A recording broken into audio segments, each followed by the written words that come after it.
For Well, sure. that's right. Jesus hung out with the sinners, right? No doubt. Word on the street, word on the street. Talk politics, current events, relationships, movies and flicks. Word on the street, word on the street. Word on the street is we be staying on topic with sports news and the movies. Anything that just happened. Special guest with that Drake Swift, Savage Kitty and Alex, aka the Sports Mouth. Storytelling what's happening. Chop it up with you Saturdays. No better way to start your day. Kick it with you on Mondays in case you really got something to say. If not, we'll catch you on Wednesday. Put the spotlight up to your face. Yeah, you know how we get down. Tell them tune in or get out the way.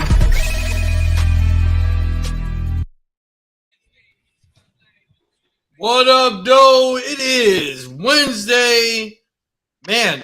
A couple days from Valentine's Day. Oh man. All the lovers in the house. Yeah. Hey. Here with Born Bishop, Q, the producer of the year, Tori Savage Kitty, yours truly, Drake Swift. How y'all doing tonight? Man, we good. We're good. We're great. Yeah. So, Born, I know you're in the church, and like I just said, you got purple pews. And tell me where you at? Where you on the west side? Where you at? Hey, I'm at Greater Phillips Temple, man, in Detroit. Where at? Where's that at? West Grand Boulevard, man, Detroit. Okay, for sure. Boulevard. Okay. So, I'm gonna make fun of the Catholic Church because I got to be honest with you. Please do. Man, that's fire. Like you go to a Catholic church, it's boring. You know why? Regular. Might let you meet Gotta turn my phone off. You got the regular wood. You got the regular wood. You know, not a lot colorful. So I gotta be honest. That is beautiful. That is fire. I like it. Purple pews. There you go. That is beautiful. I would come in there and just be ready to praise. My goodness. Hey, I'll come on in and join sometime. Well, I'll be there in the spring, and I'm gonna definitely come by and see you when I'm there in the spring. I promise. I'm definitely born Catholic. Baptized, all that good stuff. Tori was. Q, do you know the biggest difference between like a Catholic church and like a regular church? I don't really. I've never been to a Catholic church. So you've never been. So it's very. I mean, I haven't. You know, I've been to like a Baptist church. My uncle was Baptist. Right. So I've been to a Baptist church. So much difference between a Baptist church and a Catholic church. Yeah. I think they just have old traditions, and they're kind of boring. They're kind of boring. You know what I mean? Very boring, very old school, very Roman Catholic. And like I said, I've been to a Baptist church. They're up there dancing. You don't do any of that. And one time a priest came to me and he's like, I don't see you around. I said, I got to be honest with you, man. Your whole thing is boring. It puts me to sleep. Like you need to liven. You told him that? Yeah, I said you need to liven it. Yeah, you could be. I mean, you could be honest. I mean, yeah, you're right. Yeah, I said you got to liven it up, man. Right. And he said, "Well, how do I liven?" I said, "Well, you guys need to come into the new century. You guys are from, you guys are in like 200 AD. Like I don't know what's going on. 200 AD. So he was offended, but I got to be honest with you. I did pay him weekly because he basically, this is how bad the Catholic Church is. They coerce people to give them money, right? So when you sign up to a parish, they want your taxes. They want to know what you earned last year so they can tell you. Yes. That's kind of why I stopped going to the Catholic Church and I switched over to Christian. And then I also, like Drake, I've been to Baptist church as well. One of my closest best friends, Levita, is Baptist. And that's where I saw the difference. And I'm like, this is not right. And not to talk bad on the Catholic Church, because I did learn a lot of good things, right? And I did learn I learned a lot of history and, you know, of the Bible, and I learned, you know, how to read the Bible and how to praise in that sense. But like Drake was saying, there's a lot of corruption there that you know, I'm sure in all religions and things, there's always a backstory, right? There's always something going on maybe that we don't know, or there's always going to be some bad seeds in the bunch of good apples, right? But going to different denominations and seeing this really opened my eyes to what was going on. So yeah, like my son went to Catholic school, and they wanted to know my taxes and how much money I could give, and if I didn't give a certain amount, even during hard times, they actually sent an officer to my house. What? I kid you not. Hold they on, sent an officer. wait a minute. I swear to you, yes, in Michigan. I had to call the archdiocese on them. Yeah. So you have to do volunteer hours as well as donations, right? And my son chose to go to a different high school than the one we originally picked because I didn't like the dynamics of this Catholic high school. I won't say the name, but if you're in Michigan, you know it's an all boys Catholic high school, right? So I didn't like it there, so we switched it up, and they sent an officer to my house because it was like a month behind. It was the end of the year, and I didn't give my $400 payment, as well as at the time I had a cleaning service, and I cleaned the church's windows. That was my donation on volunteer hours, as well as working concessions and all this other stuff.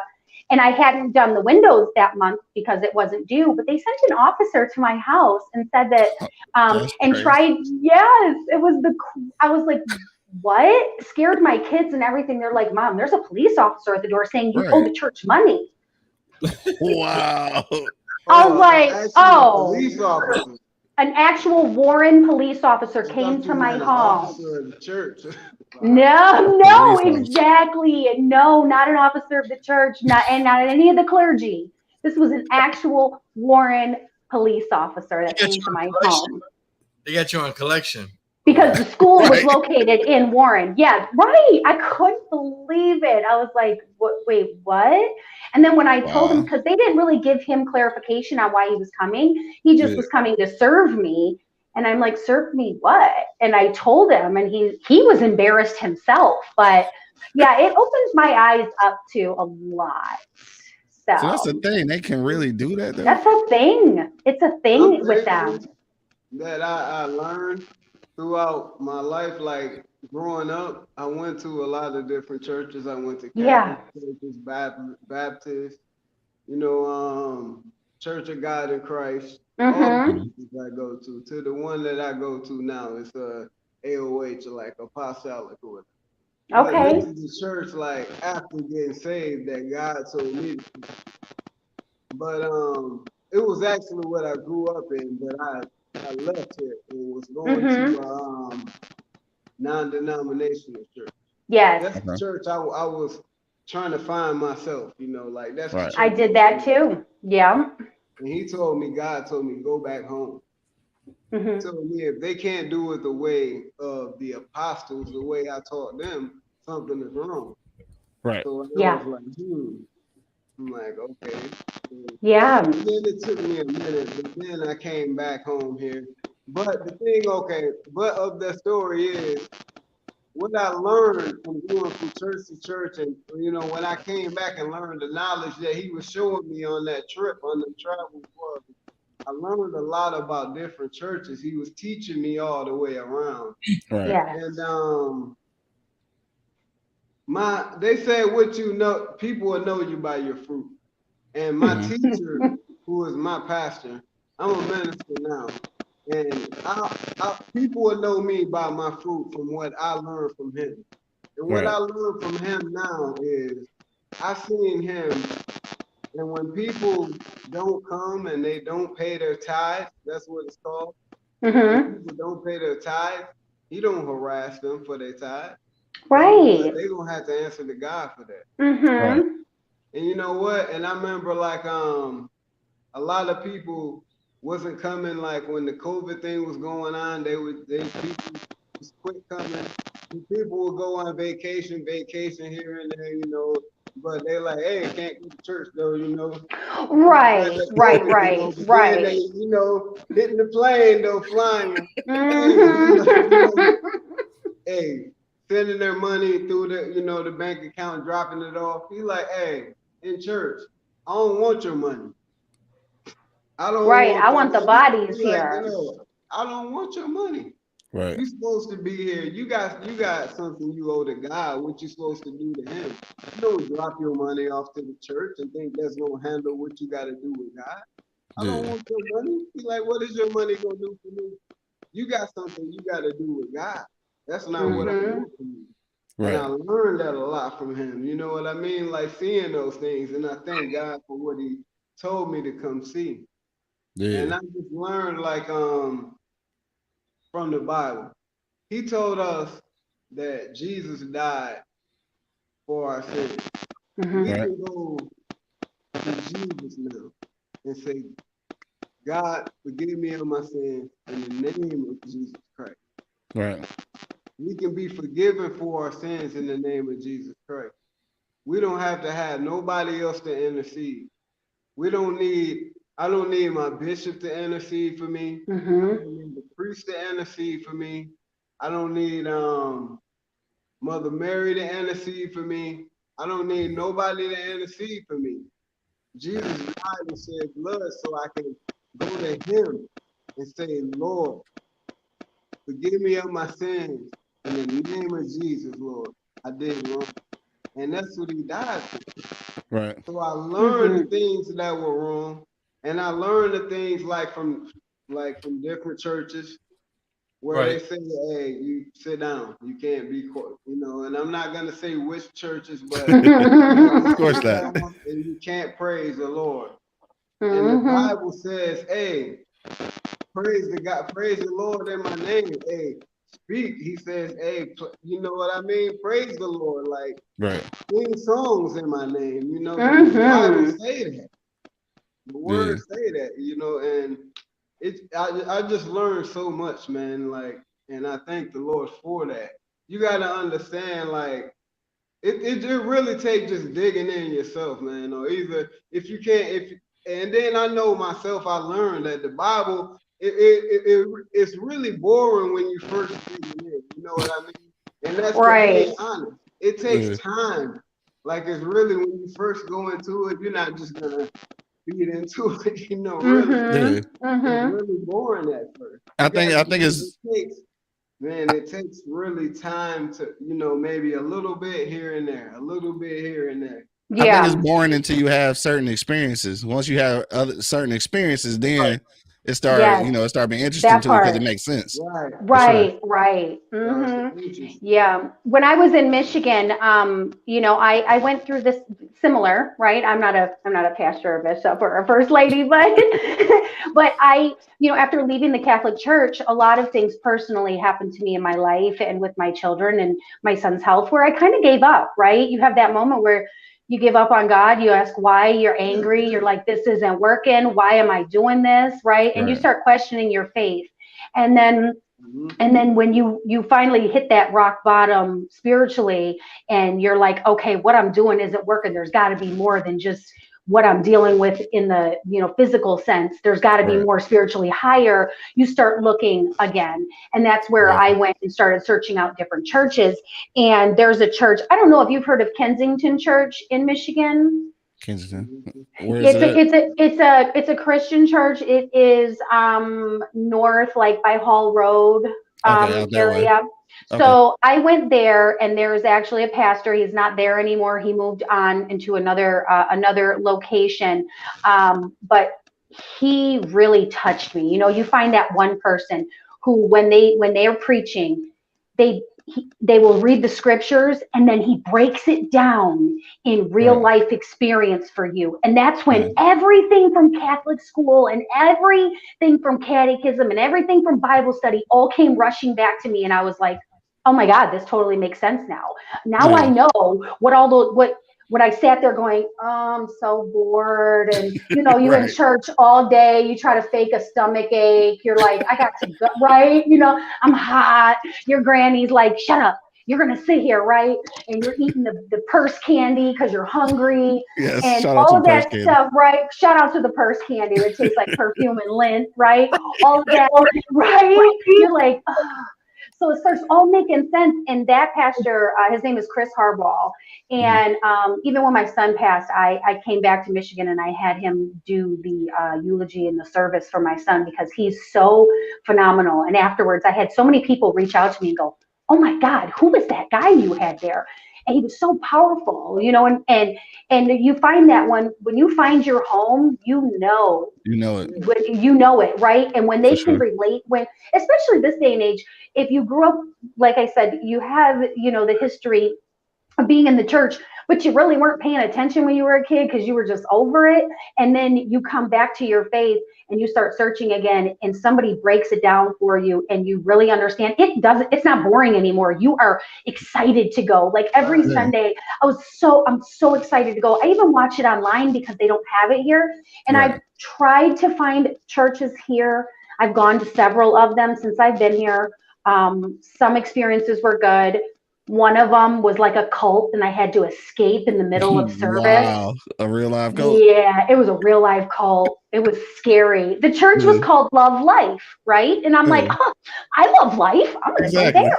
Like, this is my church. This is perfect. It's right around the back. I'm going to love life. We're about an hour into it and the pastor starts yelling at everybody. And he's like, do you hear me?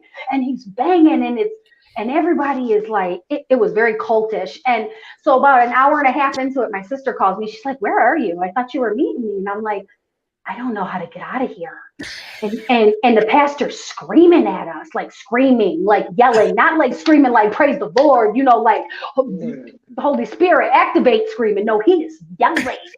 And I'm like, okay, I got to make an escape. So I pretended like I had to go to the bathroom and I ditched out a side door, ran down the side of the building to my car. And there was a lady at the door and she's like, ma'am, are you looking for the front door? And I'm like, no. And I'm running to my car. And man, I've had some experiences, right? Yeah, I'd have paid money to see that. I'm telling you, I know I'm on video. I know I am. I know they got cameras. I know they saw me searching through the hallway looking for a door to escape because I was scared to go out the front door because it was scary. If you ever have to sneak out of somebody's church like that, it's definitely not the place to be. No, and they need to change the name Love Life because that's false advertisement. I was like, Love Life? Oh, this must be my jam. No. Right. So we talked off air. You came first full circle. I know you say sometimes you write about some things that you might be angry and some things that they get out there and you're just like, you know what? You said someone just brought you back. Can you tell me a little bit about that story? Hey. The last album I wrote, I ended up just taking it all down pretty much. And today, before I was doing the interview, when I woke up this morning, I woke up to a text, and it was a guy that I know. He always hit me up like, man, I love your music. Music is fire. And I told him I ain't really doing music. I'm producing now. Right. It's like a movie that just came out. I produced the track like for the soundtrack of the movie. It did pretty good. You know, it was a pretty big movie, and you know, I produced for a few people, and I told them I'm just producing right now. And so he's been telling me like, man, nah, you can't do that. You know, I love the music.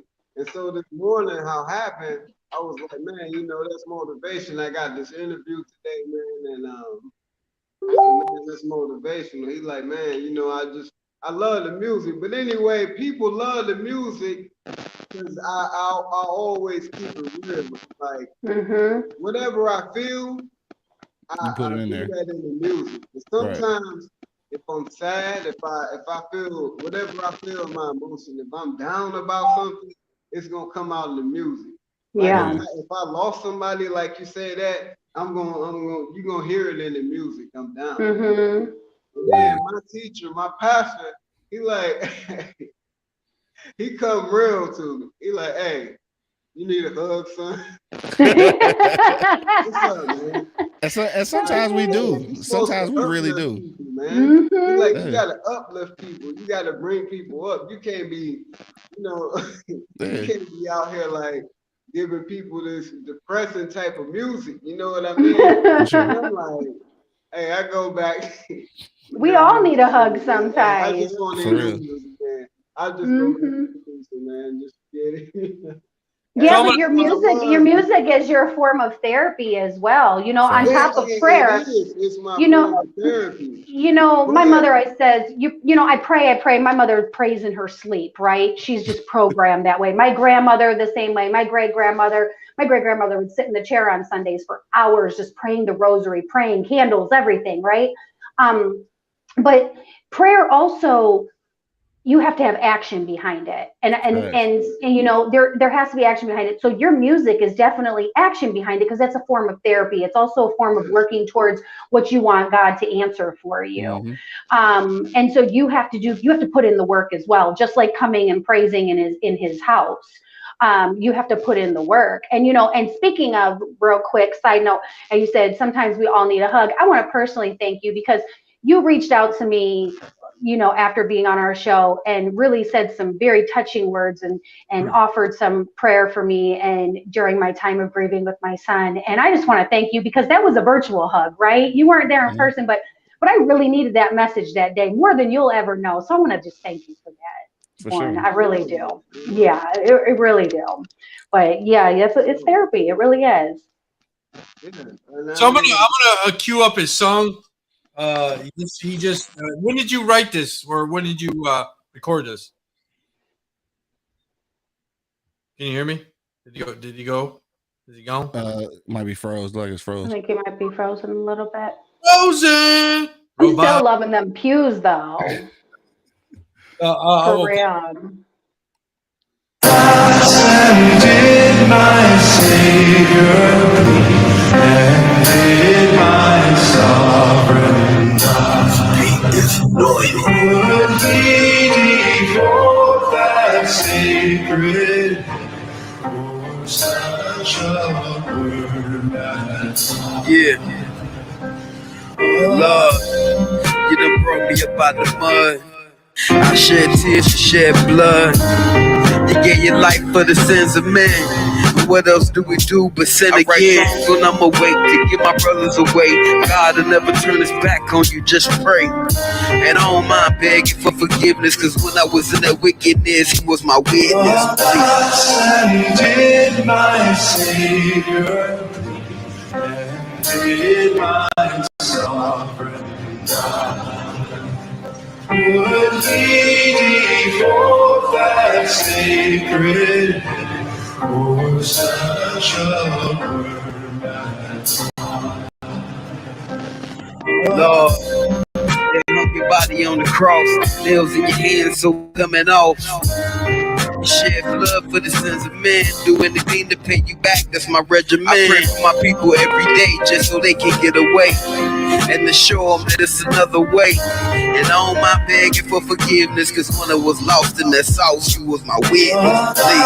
And did my Savior and did my sovereign God would he devote that sacred for such a word as Lord, I gotta thank you for my gift and my inspiration. Touch me, Lord, I'm trying to reach the whole nation. I wanna help these youth out the mud. Our parents shed tears every time we shed blood. I write songs when I'm awake to get my brothers away. Lord, I'm just playing you the pilot, I pray.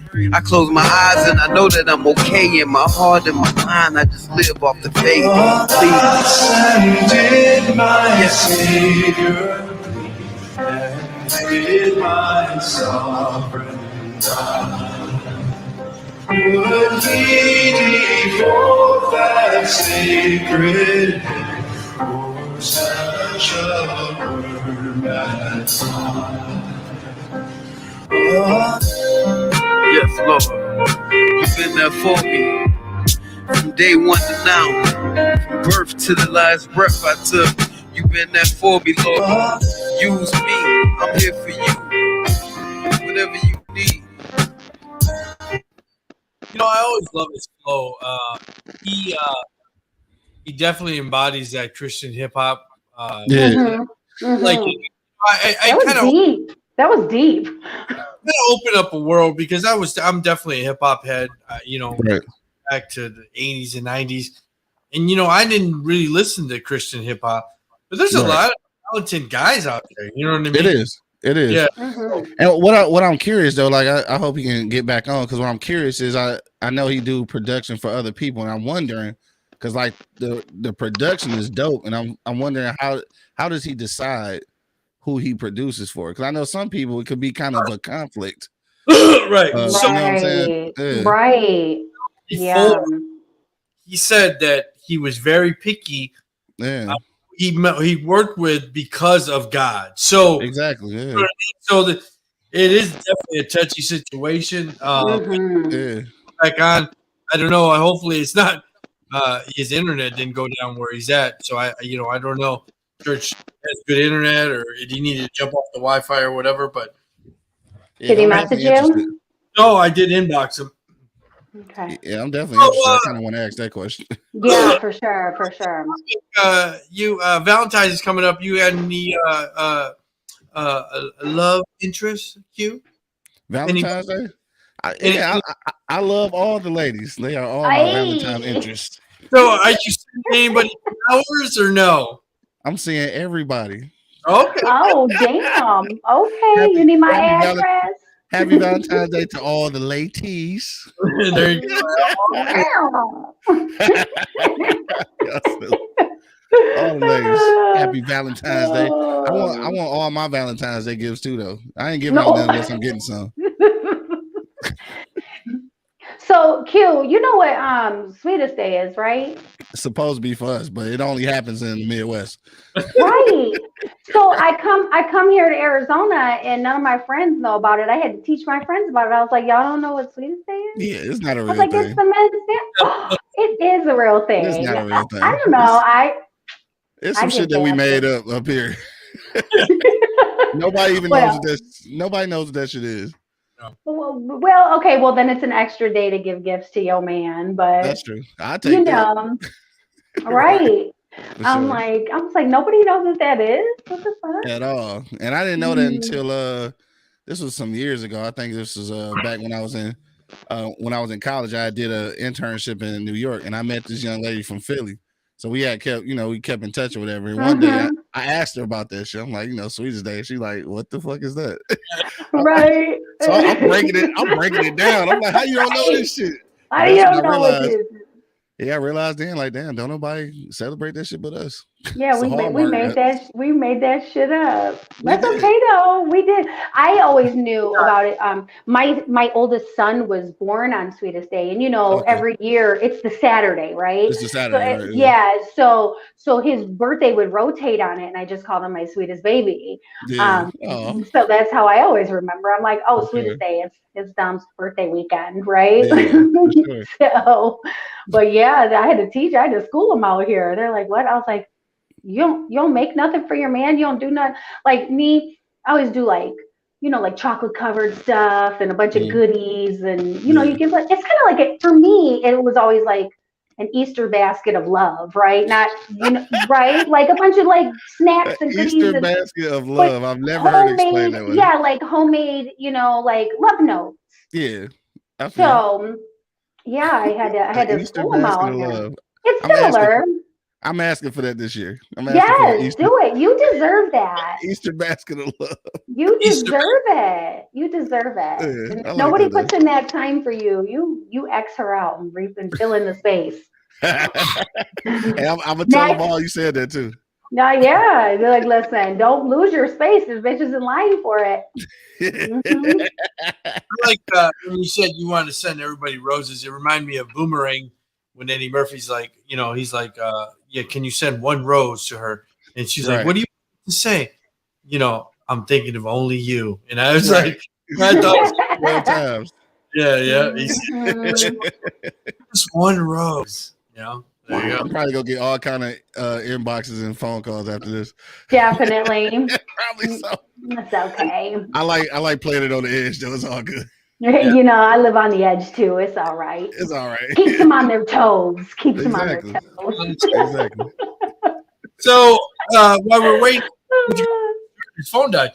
Snoop Dogg, did you see that today? I know I didn't text it to you guys, but he's the official owner of Death Row Records now. No, I saw that. I saw that. Is that for real? That is for real. Death Row Records was founded I'm in really happy for him. That's amazing. Yeah. Dr. Dre, Michael, Harry O. Harris. Snoop Dogg was one of the 3 original artists. He acquired it today officially. So Damn, that's dope. That's dope. That's dope. That's really dope. We all just had like a moment there. We all just shared a moment for him. Seriously. Right? I just feel like we're all like, I'm really fucking happy for him right now. Me too. For real. That's a win. So that's a real fucking win. I wanted to buy it. Could I have bought it? And I would have got all the royalties. I don't think, yeah. I wonder how much that shit costs. I don't know. Yeah. And is he gonna actually revamp it? Like, are they gonna release some artists? Like, what's going on with that? Yeah. I wonder what. Yeah. That's a good question. That's gonna be dope though. They need to do a compilation now, like some. I don't know. Yeah, that would be good for him to do, revamp it, turn it around. Because, it's got a little bitter taste. You should put a bitter taste in everybody's mouth about it. Yeah. That was a thing. though. I'm talking about, like, when you think about either one of them,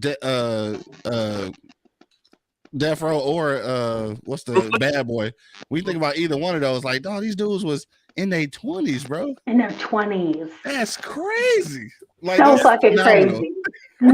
So fucking crazy. Like, and then you just think back to the timeline and all this shit that happened, and you're like, I grew up with this. This is amazing, right? Like, I feel like I'm the owner of Death Row. I'm like, yeah, Snoop, hell yeah, we did this shit, right? I feel like I'm part of this. We won this. Like, Snoop, like, we fucking won. Fuck you, Suge. We won, right? I feel like we're saying fuck you for, like, Easy. We're saying fuck you for Tupac. We're saying fuck you for Biggie. We're saying fuck you for everybody, right? I feel really good about this. What? Is he still in jail? Should I? Yeah, as far as I know. Yeah. I saw this thing. It was funny, and it always reminds me. But when Trump became president, there was a thing that said Trump out here running the U.S. like Death Row Records. No, for sure, he was though. And that fucking stuck with me. I was like, damn. No, of all the people, shit. You really did that, huh, Trump? and I wonder if Suge understood, like, really what he had though. Yeah, I don't think so. I don't think he couldn't have. No, he couldn't. He was still in that dope boy mentality. I feel like he didn't realize. Which is crazy because, like, that mentality is what got him in position. Exactly. So it was gonna be hard to let that shit go. It was, right? And that's what a lot of, and if you think about it, selling dope, that's the entrepreneurship, right? So it is. Anybody that's done it before, you just move on to selling a different product, right? And so you have that mentality, that hustler mentality, but there has to come a point where you're like, okay, I need to flip it. And I don't think he ever did. And so, like you said, he just never grasped what he really fucking had. How do you think he's feeling right now, though? Shit, hindsight of motherfucking, man. Shit, you look back on it like, you look back like, damn. Them boys on D Block are fucking with him tonight. They're doing all kinds of shit. They talking mad shit. Him and Kwame are in the same cell, and they looked at each other like, and we fucked up. We done fucked up. They let Kwame ass out, though. They let it out. Yeah, he out now. Kwame out preaching and having new babies and all kind of shit. He is. I saw that. Yeah. Shout out to my dog Kwame, man. I fuck with That's Kwame. your homie, huh? Yeah, I fuck with Kwame, yeah. Oh, damn. I met him a couple times. He Suge Knight too, though. He is. He didn't understand what he had. No. He didn't understand. I guess his wife done left him, right? Yeah, he got a new wife now. Yeah, he got a new one. Is he in Detroit or is he in Houston still? Where he at? He not here. I don't know where he at. Because he was in Texas. I know she was in Texas. Yeah, and then they let him out. They said he's no longer allowed to step foot in Detroit. Oh shit, he was down here. He preached a sermon here. No, I'm just because he preaching now, right? He born again. I don't know. He's no. All I want to do is stay the hell out of trouble. Go live your life, bro, because you got a second chance. Yeah, mm-hmm. You got a second chance, so just go, get out of here. Just go, just fucking get lost. Go. Yeah, get lost. Right, reincarnate, reinvent yourself, do something. Exactly, that's all you can do at this point, for real. But yeah, shout out to Snoop though. You know, I didn't put this in there, but Bob Saget, what happened? Like, we thought he had a heart attack, so they said he bumped his head and he went to sleep and he died. Yeah, really? Yeah, they said he bumped his head. He had a heart attack. No, they said he bumped his head on the headboard, but it was an obvious bruise on the back of his head. So I don't know if he was jumping on the fucking bed and being like, right, what was he doing? Yeah. He probably went to lay. He was tall. He probably went to lay down and misinterpreted, mismanaged where he was laying. I know I've done some shit like that before.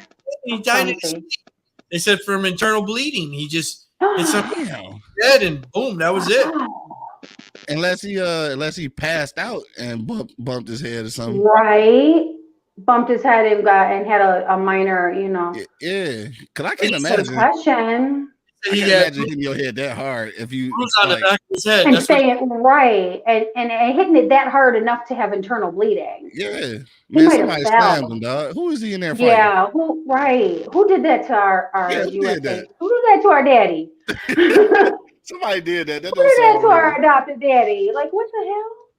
See, That's sad. He was such a good person and just a happy spirit, right? He just always carried that happiness with him. Yeah. Everybody, I loved reading.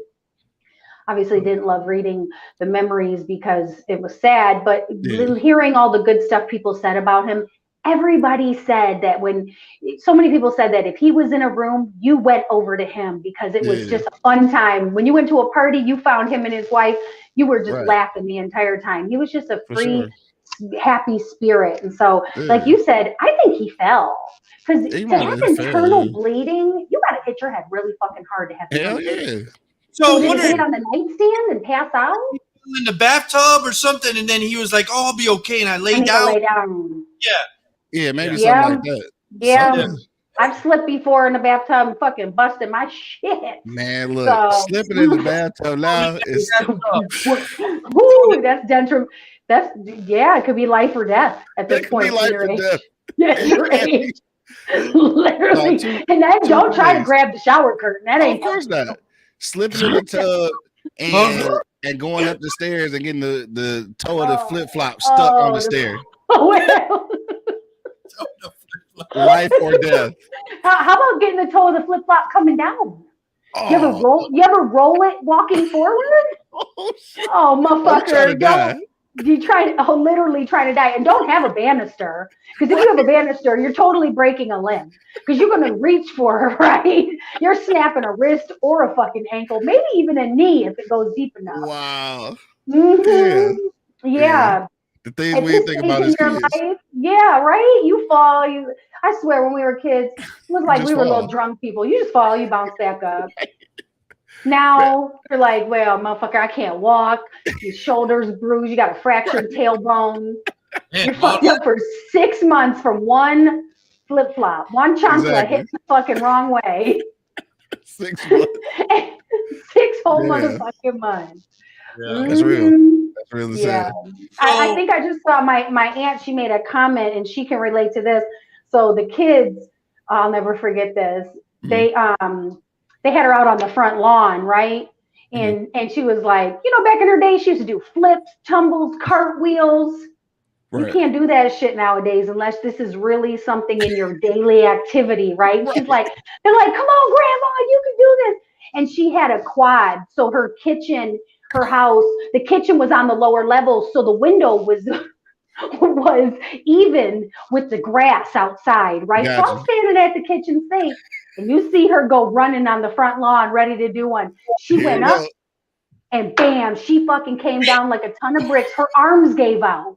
She didn't even make the full rotation. She only made it halfway up, and then came down.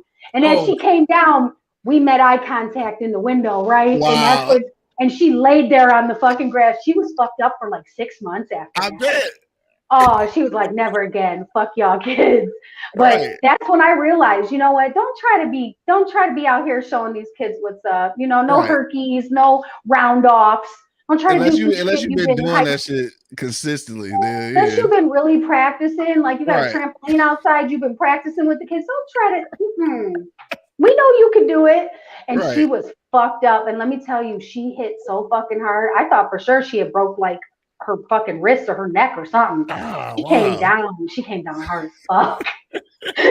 but to watch her at grass level, man, Right. that humbled Priceless. everybody. Priceless. It humbled everybody over 30 in the fucking house. We were like, let me Right. just Ouch. let's make sure she's alive before we laugh. Okay, now we can laugh. She's alive.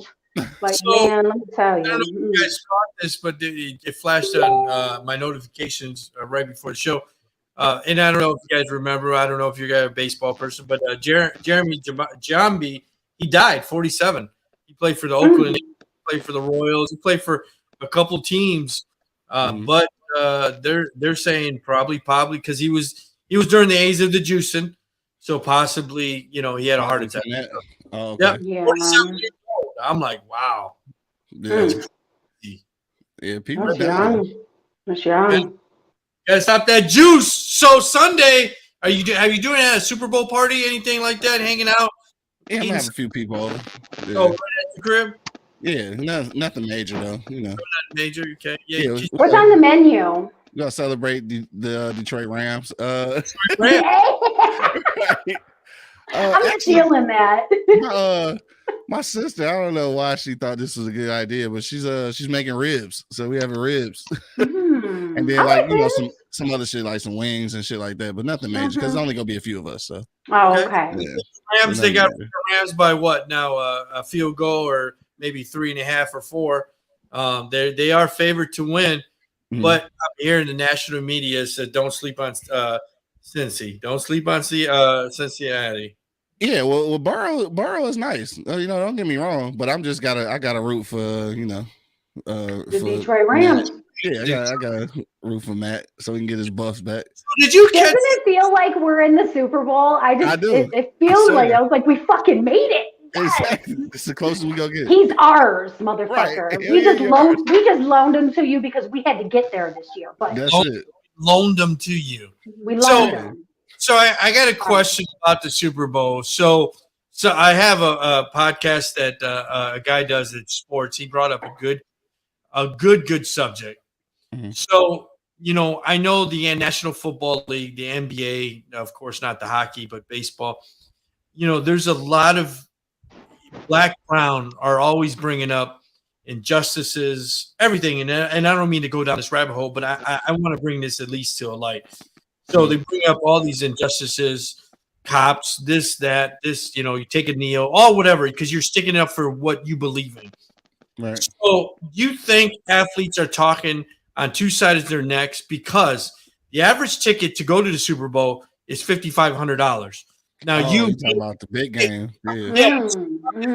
You cannot afford to go to the Super Bowl, right? Corporations go, Jay-Z goes. So don't you think that we're paying these guys millions of dollars? They're representing us, but they also want to talk about, what's happening in the urban areas, in the city of Detroit, in the city of Los Angeles, city of Chicago, all the injustices happening. But they want these millions of dollars of to play, but the average guy that they're fighting for cannot go to this game. So Right. do you think there's a problem with this situation?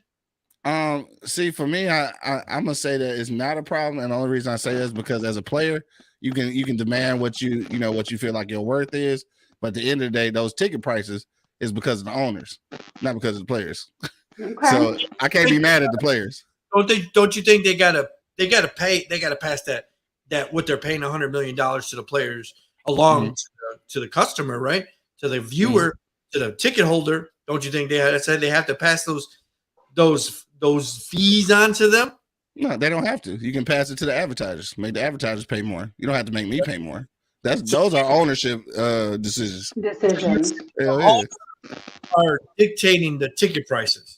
Yeah, the owners and the conglomerates that own these stadiums, like that, these are their decisions.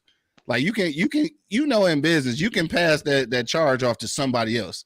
The advertiser will pay millions more if you tell them to, and then make my tickets and make my ticket cheaper. So cheaper. Yeah, for that I see what you're saying. It's a valid point though, because is that something that they should rally for and say, hey, we're fighting for the average person, and we're fighting for the people who support us, who say, you know what, I'm going to take a knee with you. I'm going to do this with you. I'm going to fight against. You don't want to get vaccinated. I'm standing behind you, but now I can't come see you at the end of the year, right? I say I got my tax money. I'm ready to come see you, and I can't even. afford parking there. You think that should be something where they're like, hey, man, there should be something for these people as well, because they're the ones that support us all year. The corporations, they don't give a fuck. They're like, they don't. He's going to do whatever fuck he want anyways, right? They don't care. They don't care if you take a knee. They don't care if you don't get vaccinated. They don't care. They don't care if you lied about it. They don't give a fuck. Right. That is true. So do you think they should rally for that at the end of the year as well? Or the season, I mean? I don't know if you remember this story, but Shaq, he had a lucrative deal with Reebok when he played basketball. An old lady came up to him, if I remember the story, and I'll play a little bit of the clip. An old lady came up to say, I can't afford these shoes for my grandson. Why do you think it's so expensive? And that's the reason why he cut his deal with Reebok, made his own Shaq shoes. Yeah. So I love him. He's a good person. Listen, and that's something they maybe need to tell to the owner. Hey, you know what I mean? I want the average Joe to be able to go to a game. Like, to have that experience, take a guy and his 4 kids to the Super Bowl that would normally not be able to go. I think they should be able to fight on both of those ends if they're going to fight for injustice. Or maybe like a reserved amount of seats at that ticket price. They might not be the best seats, right? And corporations aren't buying nosebleed seats anyways. So like you said, that reserved number of tickets for the average Joe, you can pass off in advertisement. You can pass off in other shit. I think because even right now the nosebleed seats like 5,500. Yeah. Seriously, right? That's the whole that shit crazy. And that's not, like you said, that's not travel there. That's not the stay. That's not the parking. That's nothing. That's not eating. Like a fucking hot dog. One hot dog is probably $100. If I go to a Cardinals game and I buy 2 tickets, right? Yeah. Okay, so that's $150, $200. I spend $100, so that's $300 for 2 people. So, and we're talking average. You know what I mean? Like a regular. That's without drinks. Yeah. That's without, whatever, good parking. That's without getting a little memorabilia. I think they made they made all professional sports unaffordable for an average guy. You know what I mean?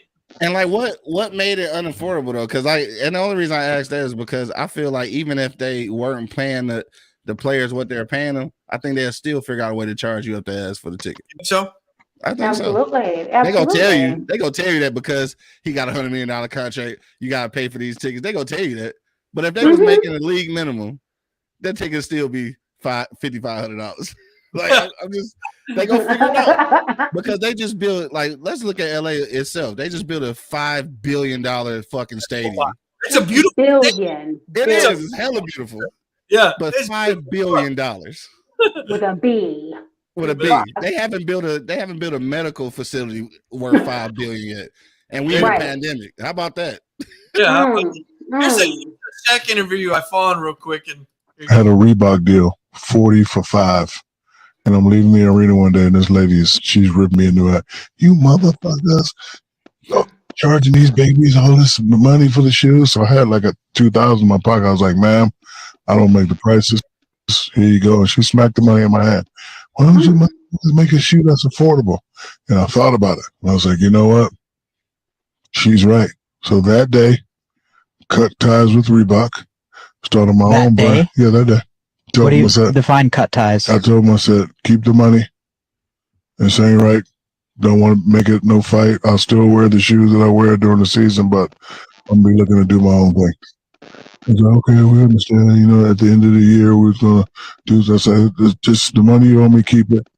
So I started the Shack brand, and I went to my favorite store, Walmart, and we did a deal. There you go. So, and he made a whole bunch more money after that, but he worked from his heart first. You see how he did that? Yeah. He went to serve people first, and the money came. Right, but that right there, I don't know. He's a phenomenal businessman. If you look at all of his, all his businesses, all the businesses and entities he has, and just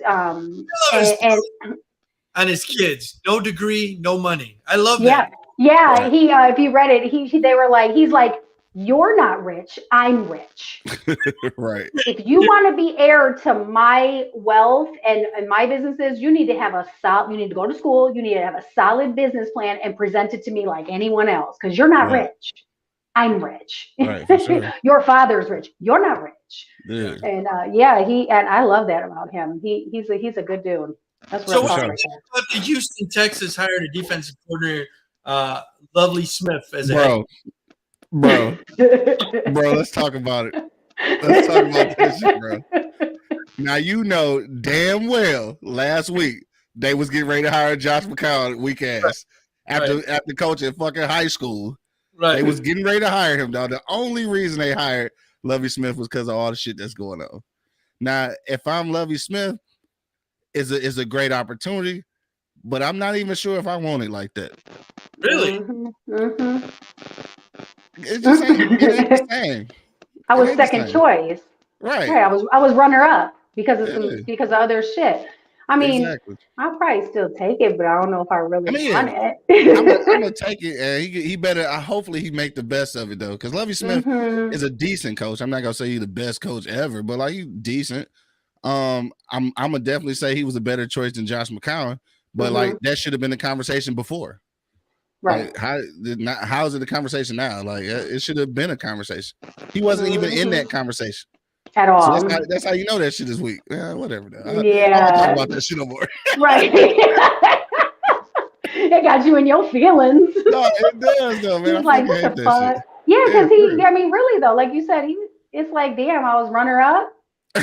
Right? Oh, I should be grateful just to be nominated after the fact. Like, exactly.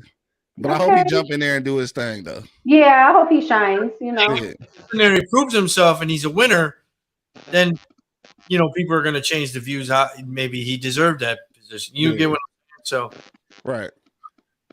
Just like with Eric Bieniemy, like at some point he's got to be somebody's coach, bro. Like he's doing too well as a coordinator. Like he's got to be somebody's coach. Of religious minorities and some citizens. Stupid commercials. Sorry, go ahead. I'm sorry. Oh no, that's all I was saying. Like shit, at some point Eric Bieniemy got to be somebody's coach, head coach. Like, cause he's just too good of a coordinator. It's proven. I mean, they programs are winning, and at some point he just gotta. He got to be a viable interview, not just an interview because of the Rooney Rule. So anyway, I was shout out to Mike Tomlin, only one holding it down for this many years. So, and I got to be honest with you, you don't hear too much, especially in the state we are, but it's Black History Month, and I don't hear too much. Is it because of what? These millennials, or you just don't hear it. But Black History Month through the years, 10 favorite figures in the U.S. that I brought up because they were like, "Hey, you know what? I haven't really heard anything." I mean, you hear the rumbles in Detroit. I mean, you are in a city that was predominant Black. Right? You hear people talking about it. I barely hear people talking about it here in Arizona. No, I mean it's the same here. Obviously, I know Arizona is definitely under rug somewhere, but here not really either. I think once you start moving it from the schools, it's just been kind of. I agree. Why do you think that people are not talking about it? I honestly, I think it's us. I think we try to get to a point where it's. We want to convince each other and everybody else that it should be an ongoing conversation, not just 1 month. So now, in order to make it not look like that, I think you take the focus away from the 1 month. So I think that's part of it. And I don't know how well that's actually working, but Right. I think that's why it's like that though.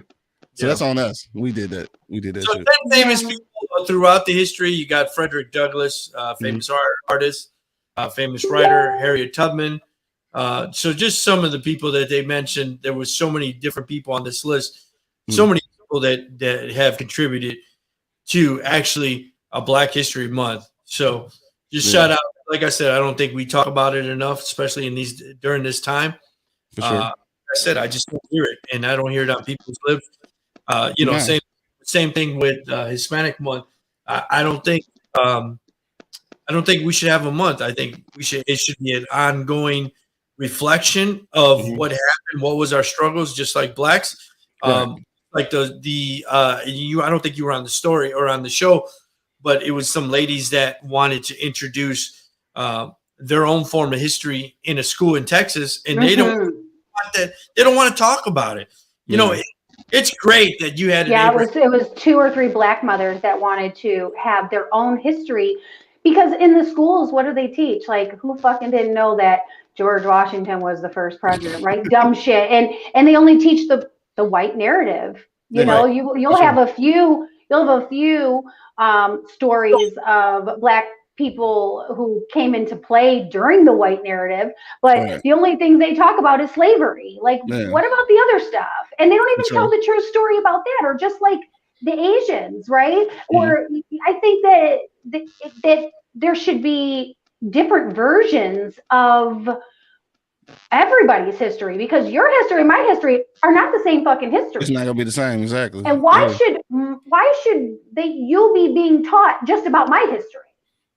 Because and why shouldn't I know about your history? Because maybe if I knew about your history, other people, white people and people who are not Black would respect your life a little bit more, because they knew things about you.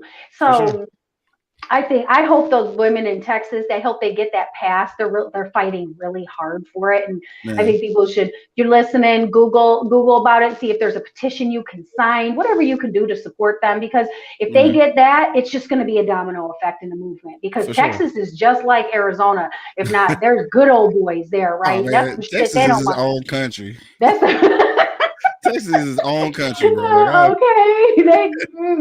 They do whatever the hell they want to down there. They don't give a holy fuck at all. Have you watched any of the Olympics? Any of the ceremonies? Man, I haven't seen any Olympics this year. No, I've been so bad about it. I usually watch it every year. I think after pandemic, we just fell off. Yeah, I think that might be what it is. And I actually like don't tell me about this. I actually like figure skating though. Me too. It's just exciting, isn't it? It's exciting. Yeah. And they got really creative. That and gymnastics. They got really creative with that too. For sure. You just like the skirts, just be honest. You just like the skirts, and then they throw them up. And who doesn't like tight pants and skirts and shit? Come on. But that's some really acrobatic shit. It is. It's some acrobatic shit, man. It's You're like, damn. Poetry in motion, man. I like that shit. It is. It's very therapeutic. Is my the one I love the most though. Track and field. I like that the most. Yeah. So some of the athletes are claiming that the quarantine food is unedible. They can't. They cry every day, and I know they're in China. I mean, some of the pictures that they've been taking, it looks disgusting. It does look disgusting. Right. Yeah. Like, I mean, it you got pictures of it? Yeah, they got pictures of it. I can bring it on the screen. Hold on. Like slide. Are we back? Yo, back. Hey. Let me bring this on the screen, and then we'll jump back into it. But yeah, it's pretty disgusting. We're talking about the Olympic sports, what they're eating. Yeah, it's pretty bad. What they eating, man? Slop. Yeah, there it is. Right there. Oh. Yeah, that's rough. That's rough. That's worse than old school lunches. But how about, what is that white thing up in the corner? Is that a raw chicken? What the fuck is that? So we got noodle, some sauce. I don't know what, because I can't see what the Olympic sign. It might be potatoes. Potatoes. No, the potatoes are in the middle. Okay, yeah. I don't know what that is on the that bottom. White thing. No, what's that white up in the right corner? I don't know what that is. That looks like a raw mini chicken. It does. Is that Doesn't what it? Yeah. That might I be don't what know it is. what that is, because they're in China, so it's definitely not a wonton, because I know what a wonton looked like. This is definitely pork chop. That's not bread either. That's a pork chop something down there. That's a raw mini chicken. I don't know what the hell that is. But better question, how are athletes supposed to perform just eating that? Because your body is a well-oiled machine, right? And they need nutrients to perform. So that's not good. Yeah, You would think that they bad. would be getting, even if it wasn't like huge portions, it would be something that was fortified. Better quality. Yeah, better quality, better nutrients or something. I think they got a right to complain. That's pretty bad. Oh, okay. That's almost up there with cat head. Yeah, prison lunches. It's almost up there with prison lunches. So welcome back, Born. I knew your phone died, something, internet, something. Like, I was at the church with no charger. That's okay. It happens to the best of us. We played your song. I love your song. It's Tori said it's so deep. Thank you. Question for you. So Q, I'll let you ask that question. Oh no, so yeah. The question I wanted to ask though, because I know the production on there is pretty good. I'm curious, like how do you make the decisions on who you want to produce for? Because I know that some people probably want production, and it's probably not in your best interest to be connected to some people. So like, how do you make that decision? I mean, I'm really exclusive with the production. If it's not in my best interest, I just don't do it, man. Just don't do it. Yeah, like I used to chase after it and do it for money, but man, I found out that it don't always work out for me, man. It don't work out right. So if it ain't in my best interest, I just don't do it, For sure. And that's even for friends. Like I got friends who are artists, and like man, it just don't work out. I can't help you. Can't help you. For sure. No, I know get your morals together and come on back. It's unfortunate, it's really unfortunate, man. Yeah. And but there's some who I did work for, like a track I gave to you, man. And whatever I did, I can't take it back, but we can't do nothing in the future, Yeah, moving forward, you have to be very mindful. Yeah, for sure. So what you got on the table? What are you doing? What are you working on next? And then tell me a little bit about, if you're working on anything. Are you working on your next album? Yeah, I am now, man. I'm actually working on another album now. Actually, I was gonna do nothing but production, doing these, working on the new movie that just came out and getting on that soundtrack. That was a real big spot right there, man. So with AOC Network, if you check them out online, AOC Network, man, a real big network. They do nice movies, man. And that was a real big plug to get on there, man. And two, they do movies about Christian things too. So it was a real good place. Like for me to kind of hold on and say, I'm like, God, but if I don't give to everybody, what am I gonna do? How am I gonna eat? I'm like, but He made a way though. God made a way. For sure. And when He called me up, like, hey, I got this beat you sent me. I think I want to use it, and I'm gonna take care of you. I'm like, you know what? It all worked out for the best, man. Yeah, and I guess that's what I was gonna ask you. How did that connection come about to do the movie soundtrack? He's actually my cousin. Got you. He's my cousin who does AOC. Okay. He got millions of followers. Yeah. And but what I always did wasn't in his best interest.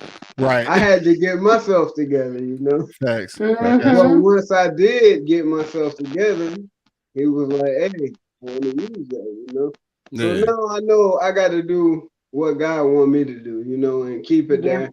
For sure. And stay there. Like the music, like I was saying, like about my teacher, my elder was telling me, you can't do music. Not to do music all the time. That's therapy for me. Like I can't do that all the time, being who I am, being a minister. Right. Because it's just like we tell people who do music, it ain't in their best interest to do music, who get mad and do a song about going out, lighting up the block and getting high and this and that, you know. Right. Like, I ain't trying to make everybody do that. That's just what I'm feeling right now, you know. So I can't just, you know, and be in a depressed mood and just go do a song like that and then make somebody go feel the worst of themselves, you know, and do something that they shouldn't do, you know. So I got to think about that, and I'm like, you know what, man, it really made me think even deeper about it instead of just tossing it to the side. Like, I really need to just take that to mind, you know, just like we tell everybody else to do, you know. Yeah, because you can't get rid of it totally, because you still need the outlet. Like, you always got to have that outlet, so you don't want to get rid of it completely. I can definitely understand that. For sure. I got a question. I know you launched a shoe line. How's that going? Man, it's been going good. You know what too? Like, it's been actually great. But the shoe line too, the shoes are over 200 a pair. So it's not like they're selling every day. But when you think of it business wise, it's going great, man. Yeah. Yeah, they're nice looking shoes. They look great. I love the way they look. Yeah, if you're selling a pair here and there that's over that price, man, I'm doing pretty good, man. What's about the average? I got some here, man. Let me.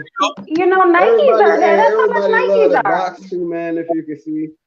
Yeah, let's see the top of it. I'll put the commercial. Hold up. Y'all didn't believe in us when we was down, so don't come round when we didn't give it up, was down on luck. We focused up until we came up. Now we got blessings. Work for more than we'll ever need now. We got blessings. Hey, how's it going? I'm Born Bishop, and I'm the CEO of this team. We're an urban luxury brand that designs clothing and shoes. And right now, I'm going to show you the shoes that we designed. We call this the Born Bishop. It's Italian leather and suede. And I've never seen a shoe like this before in my life. Italian leather and suede. And when you put them on, it feels like you're walking on water. So check them out, put them on, and I bet it won't be your last pair. Go to bornbishop.com, shop around. Y'all didn't believe in us when we was down, so don't come round when we didn't give it up, was down on luck. We focused up until we came up. Now we got blessings. Work for more than we'll ever need now. We got blessings.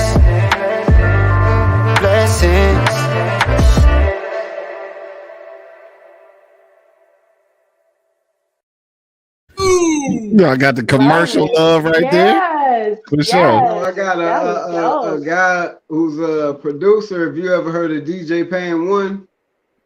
DJ Pan One? Yeah, he's a multi-platinum producer. He produced for Jeezy and all these guys, Pooh Shiesty. Yeah, I remember you talking about him last time. Yeah. He out, you know, take pictures and rock the shoes with these guys. You know, they wearing Jordans and he rocked these shoes and all of them like, yo, what's those, man? And he telling them, you know, them the Born Bishops and putting them up for game. That was a great commercial. You know? Yeah, it is. The commercial came out dope as hell. But that's the thing, though. That's everybody trying to do something different. So I think that we in a climate now where like it's way more acceptable than it used to be. Because remember back in the day, it's like you wear something different. It's like, what's that? Now it's like everybody want the different. They want to be different. Yeah. So you in here at a good time, bro. Everybody wants something different, man, and doing it. You talked about the price too. I think the price range is good. Like a pair of Nikes that aren't even like the best. They're $190. So for sure. $200 for Italian leather and suede shoes. Run it. That's nice. So do you do men and women, or is it just a unisex shoe? Nah, it's a unisex shoe. Okay. And you know, the next one I made is just a men's shoe. It's a loafer, but it's a snake skin with Italian leather. So it's Okay. just it is like loafer shoe. Can you come out with You know, a woman's? Can you come out? Not. I'm not saying like tomorrow, but maybe, maybe a women's low profile, sexy, sleek running shoe with the Italian leather and suede. I'm just throwing it out there. Nah, that's the plan. That's the plan. But see, I want to get because I would rock those. I need a sleek, sexy. Yeah. No, that's the plan. I need a woman to help out though. Call me. I'll give you my opinion. Actually, the plan. I want a woman to help out to give me the style. I can't. Yeah. Hey, I'm open. Right. I'll let you know. When you're ready, you reach out and we'll collab for sure. I will. So you talked about like you got a new shoe. You're like, oh, what is that? So if you remember, do you remember a shoe called Socks and it was 4 stripes instead of 3 instead of like Adidas? Yeah, I don't remember. Yes, Socks, right? And you went to school. He's like, I was like, what is that? He's like, oh, that's like the way better Adidas. It's called Socks. I'm like, I don't remember that. Boy, there was a 4 stripes instead of 3. So there you go. Yeah, the Stadiums was like that too, though. Yeah, that's what they were mainly known for, having 4 stripes. So. Yeah. 4 stripes. There you go. Hey, Bishop, I want to thank you for coming on, man. Where can we find you, and where can we, if we wanted to go by your church, we want to donate to your church, if we want to donate to your cause, where can we find you? Where are you preaching at? All that good stuff. The shoes, the everything. Hey, the shoes and all that. Look, the church first, Greater Phillips Temple. You can go to Google Greater Phillips Temple, and you'll find it. The shoes and all that, hey, bornbishop.com. Bornbishop.com, you'll find the shoes, the clothes. If there's any music going on next, whatever's next, bornbishop.com, you'll find everything. And what if somebody wants to reach out to you to do their Christian rap? If they want to, they want you to produce their music and they're a good fit for you, where do they reach out for that too? Hey, reach out to me on bornbishop.com. If they want to reach out to me more personally, catch me on Facebook. Facebook.com/born.bishop. Gotcha. All right, man. You want to leave us with a prayer? Because I know that's your thing. Yes, please do. Need to make you cry. Definitely. Just ask prayers to his whole family. If you want to drop a prayer, let you go. Yeah, most definitely, man. Because we all definitely need it, man. It's that time that everybody think about it. Since the last time that I've been out here and prayed, look how many people done left here since then. Look how many people done left. But think about it, we're all still here. Yeah. Oh, amen. Thanks, man. We're all still here. Yes, we are. We're all still here. God bless. So many prayers, brother. I love you. Now, hey, we got time? Go ahead. Yeah, go ahead. Hey, God, we want to thank you for being able to be on this show again, to be able to be here together. Lord, you let us leave here the last time and come back again, Lord. All one accord, Lord. We want to thank you for the brother that's here again today. Lord, look over his family. Look over them, Lord. Give them smiles in their time of loss, Lord. Give them strength, Lord, in their time of weakness, Lord. In your name, Lord, look over us all, Lord. Keep us strong, Lord. Cover us, Lord. Cover us with your arms of protection, Lord. And we're going to have this time again, Lord, and we ask you to look over us all in your name, Jesus. Protect us, all of our family, all around the world, in your name. In Jesus' name, amen. Amen. Thanks, man. I appreciate it. Amen. Hey, I appreciate you, man. I appreciate the time. Thanks, Thank brother. you. Facebook, born.bishop. Thank you, Thank you for joining us. Yeah, I appreciate Till next time. Till next time. Sorry, Q. I didn't mean to make you sad or cry, but I know you're good. I love when he comes to visit us. I love his vibes every time he comes to visit us. I really do. Tori, last time that happened, Tori was just balling. Yeah. No, that was necessary though. But Yeah, for sure. I'm cool. Like even after everything, like I'm cool. Like I'm focused on the good things, you know. Absolutely. Yeah, that's all you can do. So your Olympics situation, Eileen Gu wins gold and crashes the Chinese internet. So this story, you know, I know they monitor everything. So I don't know, what did they, just because she won gold, did they like deleted anything? I don't understand what's going on with China. I mean, it's so difficult to have Olympics in a communist country because they suppress everything, right? Right. Yeah. Right. So they're just like, oh, she crashes the internet. Well, yeah, because they don't want U.S. to win gold. And I know, you know, when we go against these countries, it is really us against them when you think about it. Like, we got to win more gold than them. You know what I mean? Yeah. Yeah. So definitely China would be upset if we win. Like, I'm not trying to be racist, but like, I never seen a Chinese ski, so I'm just saying. Oh shit! You in your Joe Rogan bag? You better be careful. Here we go. Here we go. Joe Rogan bag. You better be careful. Don't do that. Don't do that. He talked about it. So N-bomb years ago. What is your thoughts of this crazy guy? Like, I'm not even tripping on Joe Rogan because, like, I don't think Joe Rogan is a racist or no shit like that. I think he's really, you don't. I don't. I do. And this is two reasons why I say that though. Like, he in the context of some of the shit he was saying, it made sense. He's a comedian, right? And this is the same thing in reverse. We giving Dave Chappelle a pass. I can't keep being one-sided like that. I can't keep saying, "Oh, we can do this and we can do that," but nobody else can do shit. So the You guy don't feel he hides behind that "I'm a comedian" type shit? I feel like he does that as an escape card. I mean, but shouldn't you be able to as a comedian? I want a comedian to be able to say whatever the fuck. I want him to be able to say some shit I can't say. I want him to be able to. So it's like I don't know. And then it's one other thing too. And I don't know. I like to hate him. I don't know. I just don't. That's what it sounds like. I like to hate him. I'm gonna be real honest. I'm not even gonna front. There's a lot of things I feel like that he says. I'm like, this motherfucker really got a lot of whole ass fucking nerve. The Animal Planet shit was kind of it was borderline. It was funny though. I laughed. I laughed too, but I was like, damn. I laughed, but this thing happened. The other thing too about that. Oh, my bad. Kramer, he did the same, but he went into like nowhere. Nobody hears from this guy anymore. So what's the difference? Blacklisted, yeah. Yeah, he just niggered himself to death, huh? He did. You know what? I don't know why he getting a pass and Kramer didn't. I guess that's pretty much the question you're asking. Right.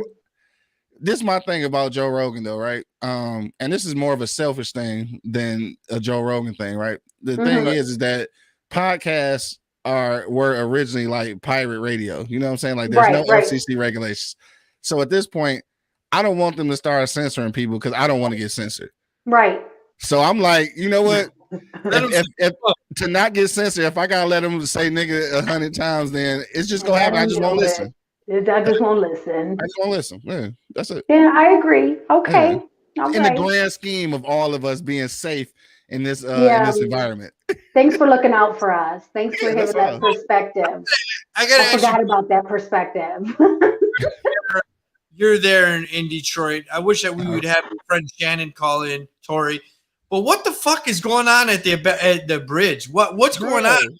What is going on? It's the vaccine shit. Like, you got protesters that's I guess because it's something with the truckers and shit. I don't know the specifics. Damn. My girl, she works for the border and she's the brokerage and stuff, but I just looked at the time. I know her ass sleep because she gets up at 4 a.m. So I was gonna have her call in, but it is the vaccine stuff and it has to do with the truckers. That's foreign though. So Canada doesn't want unvaccinated truckers over their borders, right? As a trucker, most of these truckers are contractors, so they don't work for somebody. So if it's up to them if they want to get vaccinated, but in order for you to cross, you got to be vaccinated. So that's the problem. But and then she also said if you're Canadian and you come over, you have to quarantine before you go back as well. Damn, they're making Canadian truckers quarantine before they come back. And then even if you are vaccinated, there's like so many points that you have to reach before you can even go over. I'm gonna have her call in next Wednesday because I want to hear the gist of it. She got all the scoop. And they got the shit locked she's down. In the mix. Yeah, she's in the mix of that. They got that shit locked down. I'm not going nowhere near downtown. Like I'm not going nowhere near. I don't want to get stuck in traffic some fucking way. No. Detroit, Ambassador Bridge. Yeah, there you go. You said what? It says stay away from Southwest Detroit where the Ambassador Bridge is. You know what I mean? Right. Yeah, that's it. You can't be down in that area for sure because it's stuck. It's stuck. Yeah. But that's a problem. People really. I don't know what people I don't know what people's thing is like for real. And I had this is random, right? But we talked about this. I got a client out in Colorado that I do some graphic design for, and one of our partners is from Vermont. So it's like this is a Vermont white guy. So it's like a for real white guy. Right. And white cheddar. And he was talking about, the thing going on at the bridge. And he was talking about how at a lot of protests, sometimes people be bringing out Confederate flags, even though the Confederate flag don't have anything to do with what's going on and shit, right? So he started having a conversation about that and how he started saying that the Confederate flag now is more of a symbol of rebellion towards like the American government than it is the symbolism of why it was created. Right. And like, I can't lie to you. Like I got hella quiet on the phone. Like I didn't know how to respond to that. Right. I want to be like, do you fucking believe it? Are you serious? But then I just didn't say nothing. And that's the first time I actually felt awkward in that conversation. Like it was weird as hell. Like, so now that's what we're doing. We're changing the narrative of the Confederate flag. That's what we do. Right. Okay. Just for acceptance that, exactly. That was my thought. I was just like, damn, I don't even know how to respond. So let's not acknowledge what it actually is. Let's just change the narrative and call it okay. Exactly. Slap a different label on there. Just slap a different label on there. Yes. I was like, okay. I feel I understand what he's saying because I understand what he's saying. Yeah, but that's also like saying, oh, this KKK hat is just a new little style we wear. Right. Basically. I'm not putting that on as a winter hat. Wait, what? Oh, no, it's a new style. Just slap a Nike label on it. We'll be good. Right. No. Yeah, no. A little awkward. Awkward as fuck, I bet. Especially for you. And in the back of your head, you're like, let's not fuck up this deal. Exactly. So I just didn't say nothing. Like, I'm just gonna be quiet. Yep, you ain't got nothing nice to say. Don't say it at all. Don't say anything at all, right? A lot of different rats that I talk to that are in the middle of nowhere in their good old boy country. And I'm thinking maybe they do have this Confederate flag, Trump flag in their driveway because they're pushing against what's going on in the current, scheme of things. Right. And you know what I mean? Like, and there's people there that are having unvaccinated like parties and like literally. Like what are you talking about? I told you about that house that had all those flags and they were everywhere and it said unvaccinated not welcome all over their whole front yard. I was like, what the fuck is going on here? Like yeah, and they had all them flags. They had the Confederate, the "Don't Tread on Me" with the snake, and the light up poles and all the shit. I'm like, wow, they're angry as fuck at this house. They have angry as fuck. Angry as fuck. In the fucking street too, as well. Yeah, I was scared. That's crazy though. It is. 2022. 2022, the whole yard filled with hate, and then they had pickup trucks, right? And I kid you not, they had 8 different flag poles on in the pickup truck with flags. I'm not even kidding you. Biggest motherfucking flag I've ever seen. So when they drive, it is literally like 2 car lengths behind them. It's so fucking big. Driving in the wind. I'm like, what in the fuck? All this extra anger just going to CVS? What the fuck is going on here? Go to CVS for that long ass receipt. Yes. Yeah. These are the longest receipts ever. It'd be one thing on there I can use. One. I do like when I get the $3 off. I'm like, oh shit. $3 off of anything. Right. The 3 to 5. Yeah, that's nice. But But, Right. all them And then flagpoles cost you that just in gas mileage trying to get there. Adding all that extra weight to your car. that's crazy. But, It's yeah. amazing that people can be so angry. Like there are some things in America that anger me though. There are, but like I can't imagine putting that much energy into being angry. Like I don't know. Yeah, that's it's a whole lot of wasted energy into things. Imagine if you put that energy into something good and positive, or helping people change their mindset or perspective, where we would be. Like all that negative energy could totally be shifted into good and gratitude. And man, the whole world would see a massive shift. Hell yeah. So, don't nobody want that though. Don't nobody want that. That part. They really don't make money. They more fucking. Exactly. More fucking. Right. Basically, more fucking. Yeah. I wish people would just unfuck themselves, but they don't want to do that. So, There's no money in unfucking yourself. I know you guys hear horror stories about the Navy SEALs do their Hell Week, but somebody just died during their Hell Week training. Yeah, but they said that it wasn't during training though. Oh no? No. I think I might be getting this. I don't know the whole story, but I think what it was during that time period, but something else happened. Like it wasn't actually during training. Kyle Murr, 24 years old, seaman from New Jersey, died in the hospital of Coronado, California on Friday. Not longer after successfully completing the training, the Navy said statement Sunday, the cause of death is unknown. Investigating. But they do probably have something to do with it. Yeah, they do. Yeah, he might have been dehydrated or something happened. Yeah. I don't know. That Hell Week, 2-a-days, conditioning, all those things really put your body through some shit.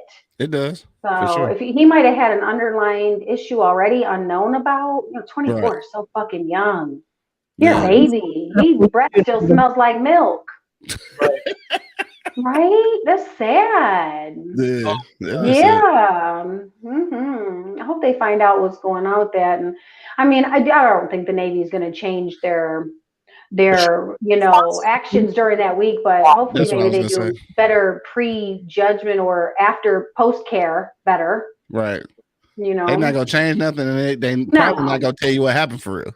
No, exactly. We're not probably ever going to get the real truth because poor parents. Right.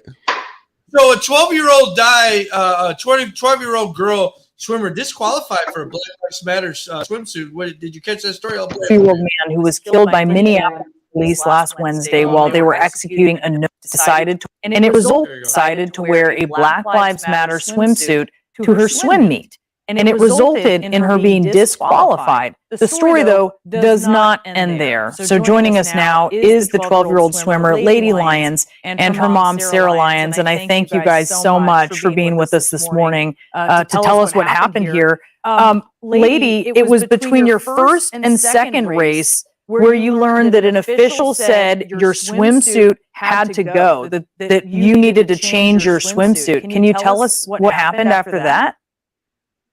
So I was going to get ready for my next race until my coach comes up to me and tells me I have to change it or else I have to get disqualified.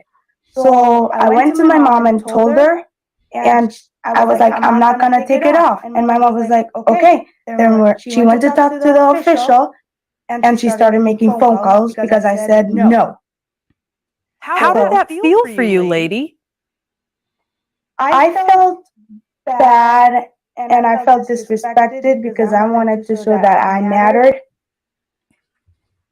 Yeah, I mean, that makes sense. And so then, Sarah, at this point, I know you call the NAACP.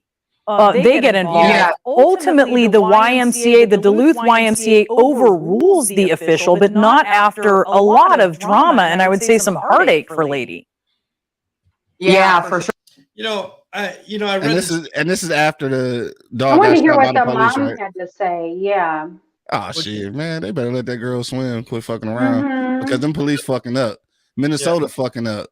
So they let that girl fucking swim because that was some bullshit. No knock fucking warrants is supposed to be illegal any fucking way. So they better worry about the right shit.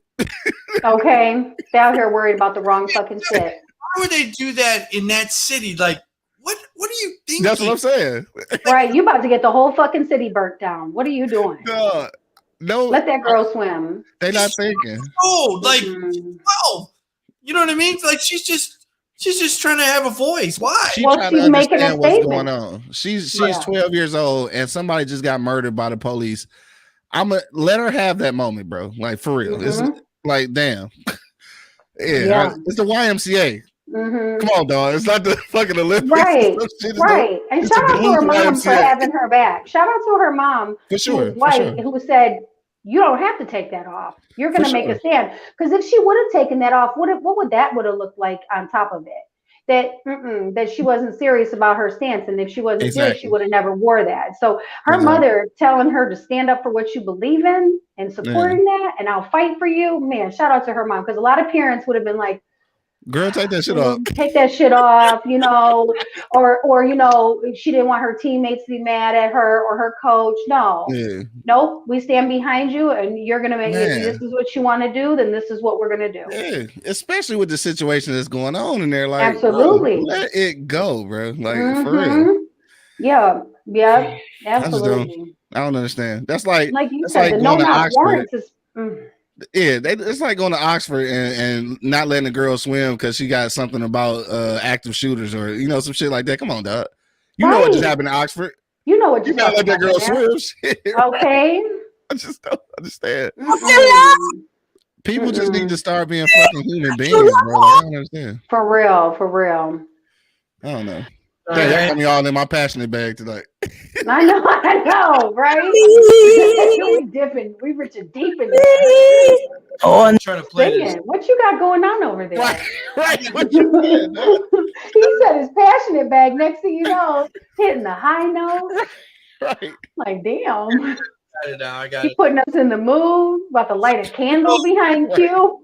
I was trying to play those things. She's half naked on her new album. Did you catch that? Who's half naked? I've heard stories. I didn't see it. You know what? I like her. Go on ahead and be naked, girl. Big girls need love too. She rocking body positivity. I love that.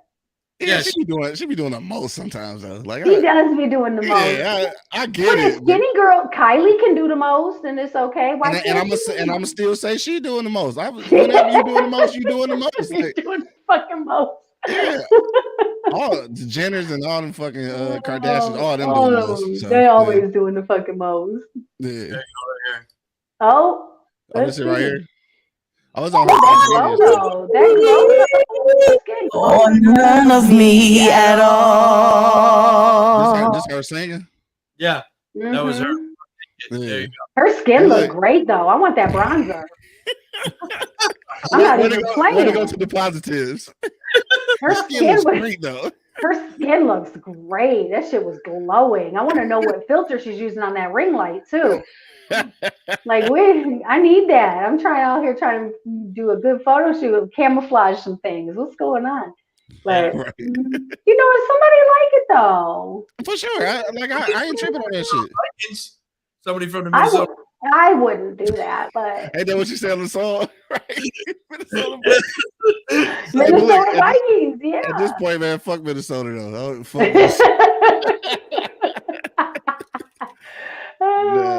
I mean, I ain't mad at her. Like, she doing too much though, but it's cool. Like, just do your thing. And like I said, that ain't because she a big girl. It's because it's little chicks already doing too much too. Just like Nelly doing too much, getting head on IG and shit. He doing too much. I saw that.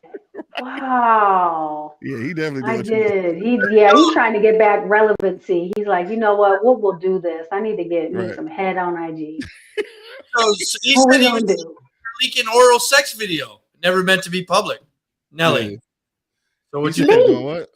He leaked that what you were saying, somebody getting head. So Nelly.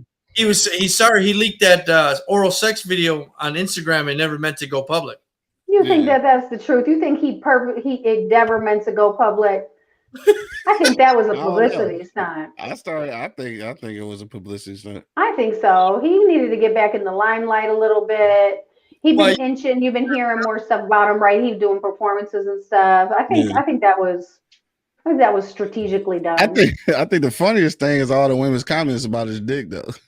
Oh, what they That's say? the I funny didn't read part. the feed. What they say? No, I didn't read the they feed. keep saying dog got a little joint. They say he got a scrimp. He said a scrimp. Oh damn! I didn't read the feed. I gotta go to that. Comments going crazy. It will not disappoint, huh? Cause I haven't seen the video and shit. I'm not really interested in seeing the video, but from No? all of the IG shit, people posting memes and shit. That's all they talking So about. who took the video? Him or her? I don't even know that. Yeah, I It's don't gotta even be know that. him because she busy. Video receiving oral sex, which somehow got posted on social media. He says the whole clip was never meant to see light of day. It looks like it was him that put it on there. Yeah, because I was gonna say he had to have done it because usually the female's busy doing that. She ain't filming too, right? Like, But she multi-talented. She multi-talented, right? Right. She got skills. She's like, put that GoPro on, baby. GoPro. Right. That shit crazy. People good leaking idea, sex though. tapes and shit. I don't know. I don't know. I wish somebody would have leaked my shit back in the day. I was hot, right? I always would say that. I'm like, there's only a couple people, but man, please Kardashian me, okay? Please, I'm begging you. Bring Savage Kitty back up. I'm bringing it back. Please do me a favor. We all getting paid on those. See what I'm saying? See what I'm saying? No, they been clowning him, dog. Look at his face though on the can. No, too funny, bro. I've seen a wiener that looked like the Vienna sausage before. You are got to be I did. Yeah. There is. I've seen it. I did. That was hard. I was like, what is this? It didn't even have the regular shape of a penis. I was like, I want to ask him because this might be, how do you say something to somebody like, different sizes, whatever. It's really how you use it. But if it's not even shaped like a penis, it's like, did you have an accident? What happened? What happened? I got questions. It's not even shaped like a penis. No, it wasn't. It had like a blunt tip. Yeah, like a Vienna sausage.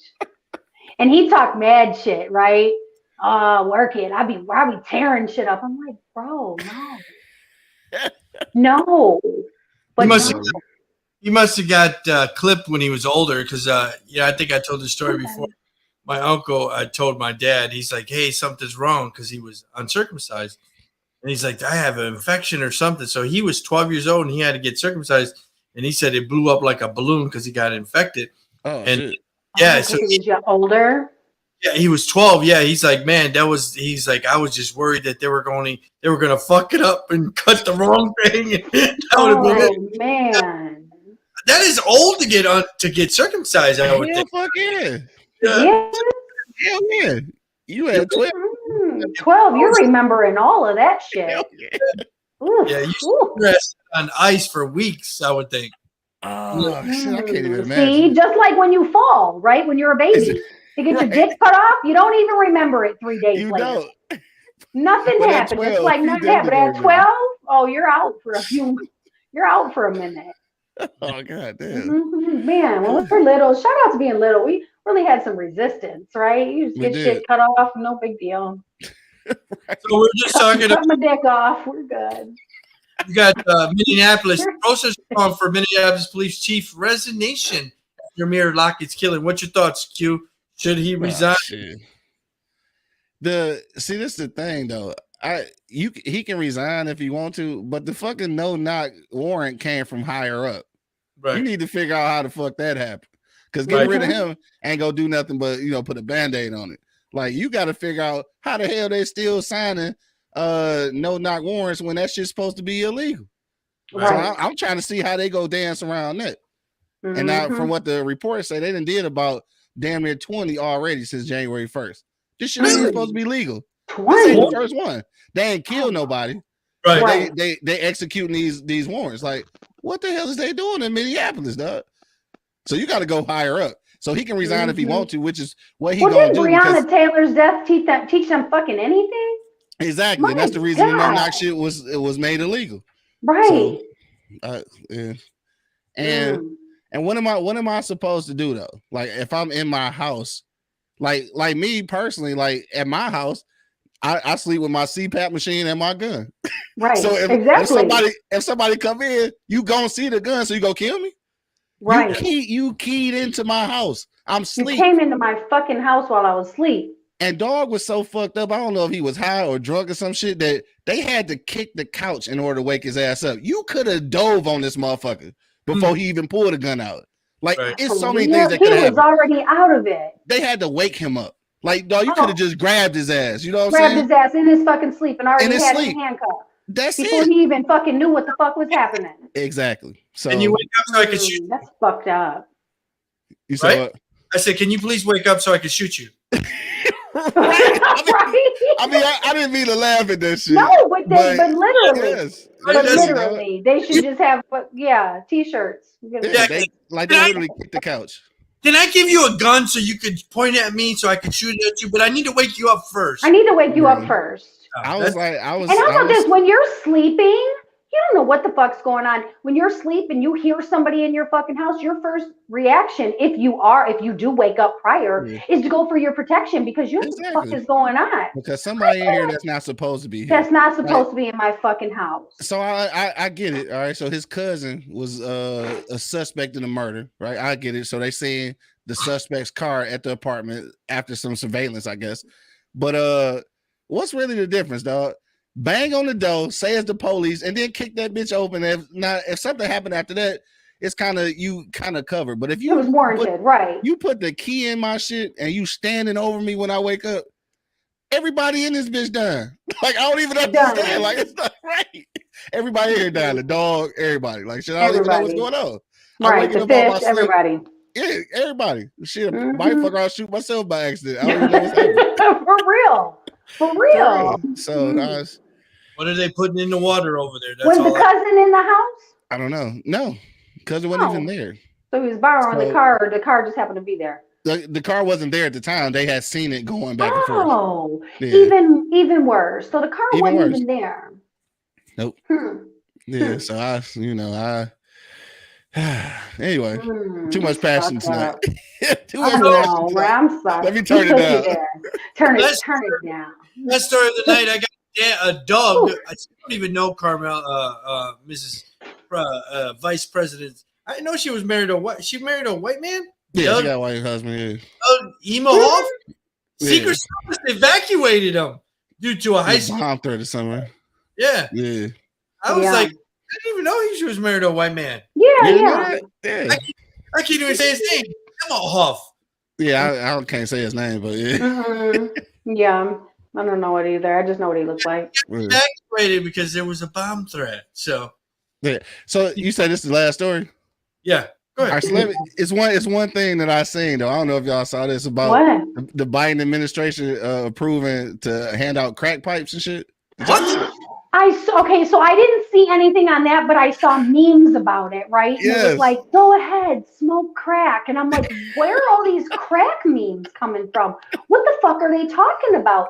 But I've been a little under the weather the last couple of days, so please fill me in because I'm like, what? Yeah, so apparently they made some kind of fund. I guess people, people who are crack addicts or whatever, they made a fund to be able to purchase these crack pipes for people so they can get high safely. I want to say I could be wrong.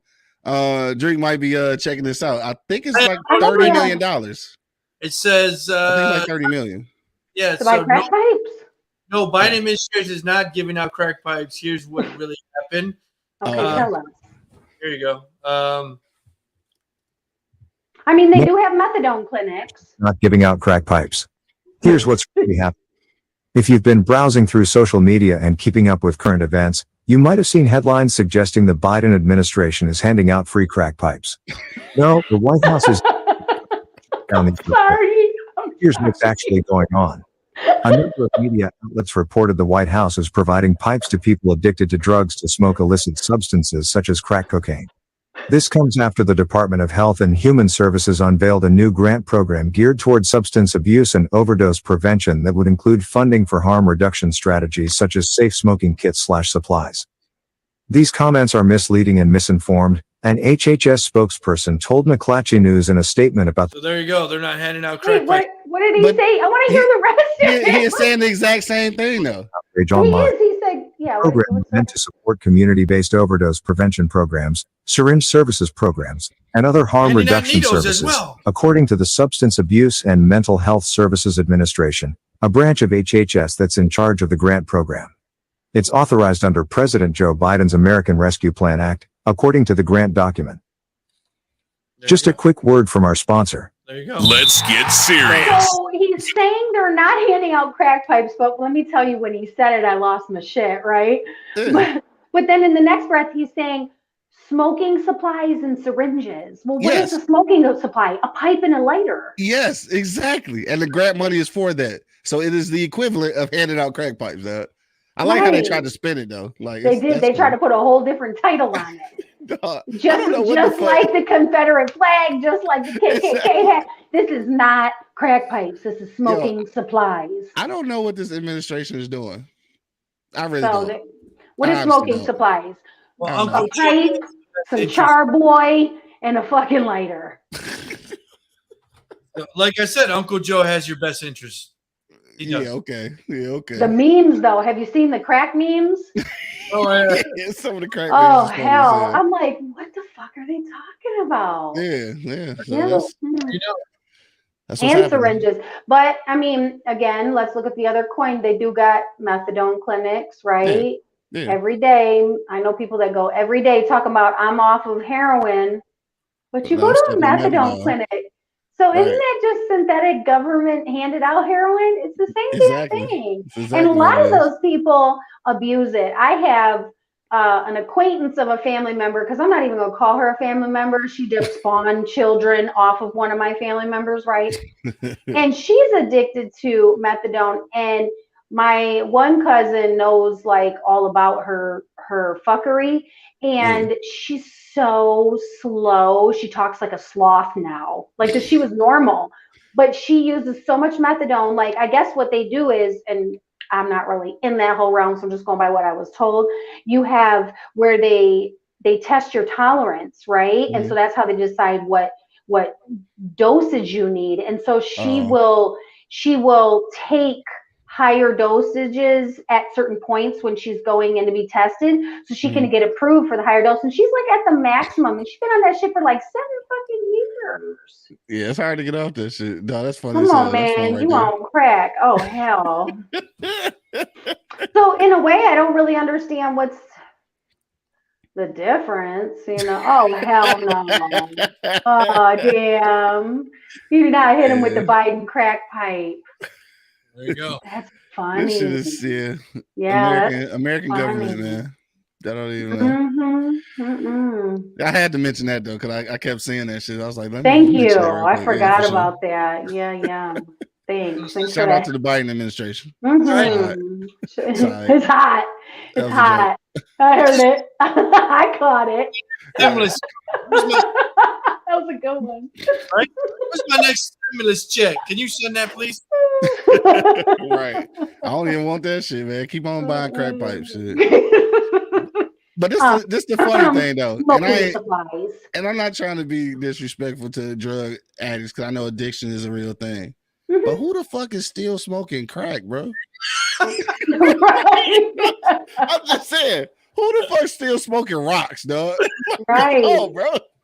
Like, come on, I'm gonna need you to grow up and mature a little bit. Right. Do cocaine like everyone else. Right. Some cocaine. Do some heroin like everybody. Some meth or something. Right.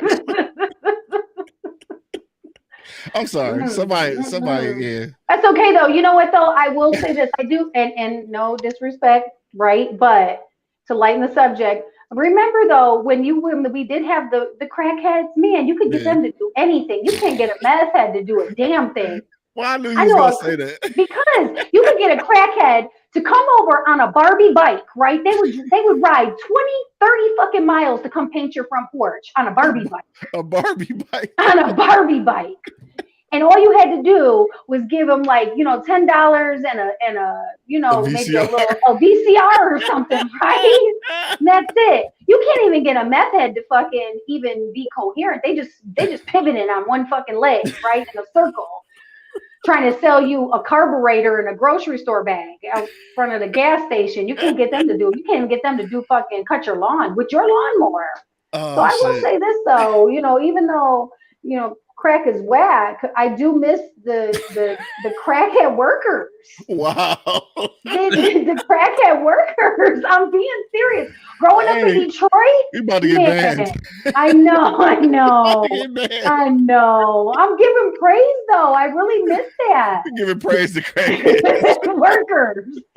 Hey, Biden's handing out smoking supplies. I can talk about the positives of it and the workers. Right. A crackhead's work ethic is really out cold compared to the rest of the addiction. And that's facts. Okay. Sometimes the institute of crack leaves me tired and depleted. But it gives me wings. Oh hell.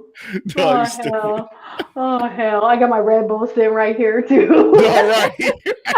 I really do. I can't do Red Bull, man. You know what? I've been off for a minute, but I was sick last couple days, so I had to get one in me. Got to bounce back. Yeah, I feel you. I needed a bounce back. I wasn't gonna do crack. I did Red Bull. See? Yeah. But but yeah, shout out to the crackheads and their work ethic, the ones that are still on it, because they don't make them like you no more out here. They don't make them like you no more. And now we're banned. Yeah, for sure. Like a day. It'd take a damn Puerto Rican like 8 days to paint a house, and I see the one. What was that one time that was like I know a crackhead that'll dust the whole Tour de France on a Barbie bike. He didn't give a fuck. Damn. That's a hell of a drug, man. It is too. That's a hell of a drug, yeah. Just like my old boy said. That's a crackhead. You do all the housework. You on meth. You talk like a sloth. Yeah. Yeah. That's fucked up. Anything else? No, that was it. That's all I had for today. That's it. It's been fun, Everybody, guys. okay, wait. Where do you go get the smoking supplies at? Right, that part. I'm not sure. Where do you go to the health department? Well, he said human health services, though. That's what he said. Yeah, so okay. You walk in and just ask for a kit. I guess so. Like you pick up your snap card, your snap card, your snap card, your crack pack. Oh, we're going to hell and we get mad. And your crack pack. Rick James. I'm a drug. It is.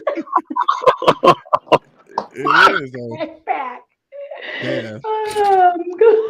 In your crack pack. That's fucking funny. I needed this, man. I'm glad to be back this week, man. Same. Even Kiefer was still open. Do you go there and say, "Hey, I got a crack pack. Right. Can I get one, or what's going on?" Right. That's it. Yeah. Oh, yeah. hell. That's the word. Well, if y'all find out, let me know. I'm just where you get your crack pack at. Let us know so we can let the crackheads know. Your crack pack. Crack pack is whack. Right. Yeah. All right. Well, that's all I got. You can follow me everywhere. Go ahead, Q. What you got? Oh, I got the whole rundown, dog. I know. I gotta always follow his fancy shit. Check me out Monday, Wednesday, and Friday on eblockradio.com. Shout out to my man's Angry Man and Monk Money. Tuesdays and Thursdays on podcasting on the Rise and Grind show. Tuesday mornings, Tuesday night on Girth. And of course, check me out on IG at q.lewis313. You already know what it is. It's your boy, Q Lewis, holding it down live from the 48205. Red Zone, baby. And then there's me. You can follow me, Tori Michelle, on Facebook, at All Beauty All Beast on Instagram, The Savage Kitty, that's THEE Savage Kitty on Twitter, and Tori Smooches on Snapchat. Make sure you guys are always washing your hands, wearing a mask, and washing your ass. Here, I'm out. Word.